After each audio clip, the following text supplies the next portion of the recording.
Hello everyone, welcome back. In this video, I will show you how to contact Bybit Customer Support. In order to do this, you first have to launch your Bybit mobile application and then you just have to log into your account. Now, once you have successfully logged in, you need to tap on your profile icon in the top left hand corner, and here you are going to see the option of Customer Support. So you need to tap on Health Center and Contact Support option. And then you are going to see a bunch of different options that would allow you to contact with the Bybit customer support team.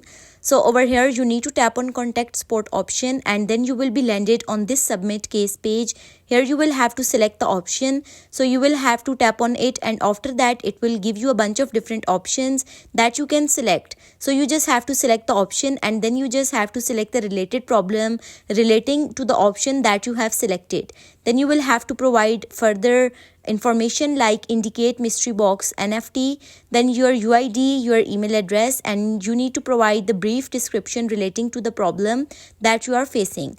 Afterwards, you need to press the submit button and then you just have to wait for at least 24 hours until you get any response from the Bybit customer support team. So if the video was helpful, then don't forget to like the video and subscribe to the channel. Thank you so much for watching.